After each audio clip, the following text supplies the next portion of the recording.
اور پھر اب وہ نریندر مودی سے مل رہے ہیں. خیر اس کے اوپر بھی ظاہر بات ہے بحث ہوگی, بات ہوگی, ڈسکشن ہوگی. لیکن یہ جو بے of Bengal initiative for multi sectoral technical and economic cooperation ہے, جس میں یہ سارے کے سارے ممالک, جس میں تھائی لینڈ اور میانمار اور باقی تمام سار کے پرانے ممالک, جس میں بنگلہ دیش, بھوٹان, نیپال, سری لنکا اور انڈیا اٹ سیلف جو ہے وہ انوالو ہے. اب اصل مقصد کیا ہے؟ اصل مقصد یہ ہے کہ انڈیا اپنا ریجنل آرڈر لے کے آنا چاہتا ہے, لارجلی جس کو لوگ اگنور کرتے ہیں جس بات کو. India wants to bring its own regional order.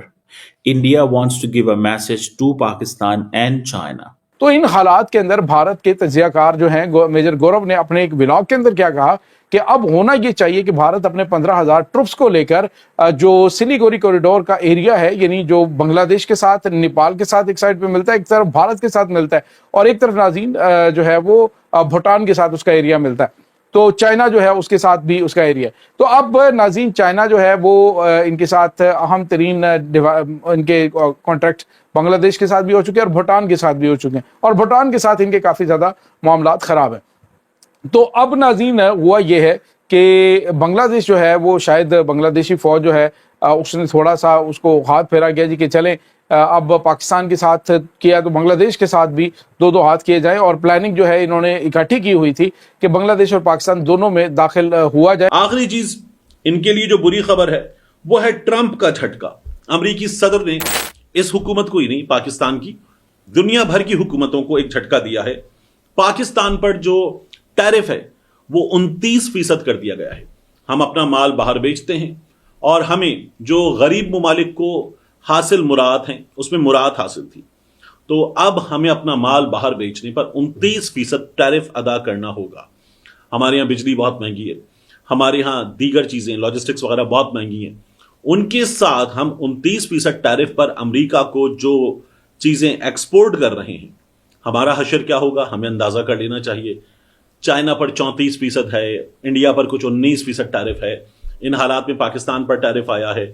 میں ایک چارٹ دیکھ رہا تھا, اس چارٹ کے مطابق یورپین یونین ان تمام ملکوں سے امریکہ کو جو ایکسپورٹس ہوتی ہیں وہ ہیں کچھ امریکہ میں ہونے والی ایکسپورٹس کا 18%, ٹھیک ٹھاک بڑا نمبر ہے. جو چائنا ایکسپورٹ کرتا ہے دوسرے نمبر پر وہ ہیں کل ایکسپورٹس کا کچھ 14%. پھر اس کے بعد ویتنام وغیرہ بھی بہت اوپر ہیں, ان پر بھی اچھا خاصا ٹیرف عائد ہوا ہے. ہم کہاں ہیں؟ ہم انگولا کے ساتھ, نائجیریا کے ساتھ اور اس طرح کے ممالک کے ساتھ ہیں. ہم بہت نیچے جا کر لیس دین 1% پہ. ہماری ایکسپورٹس کتنی امریکہ کو؟ یہ ہیں کچھ 5 بلین سے ذرا زیادہ. اور ہماری امریکہ سے امپورٹس کتنی ہیں؟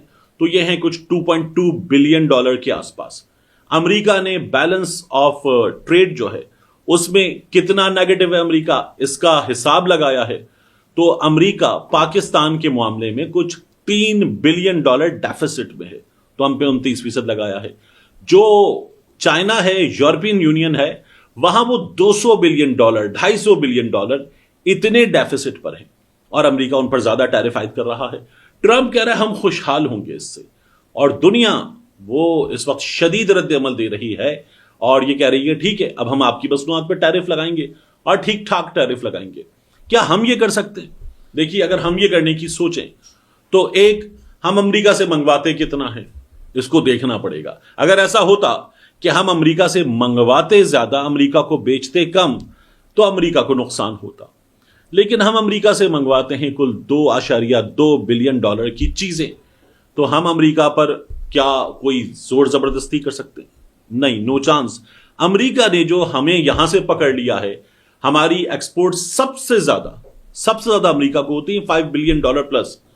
اس میں بھی اگر ہمارے پاس یہ 29% ٹیرف آ جائے گا تو حکومت کے لیے دیر از اے بیڈ نیوز. اب اس بیڈ نیوز میں سے یہ کیسے نکلتے ہیں دیکھنا پڑے گا.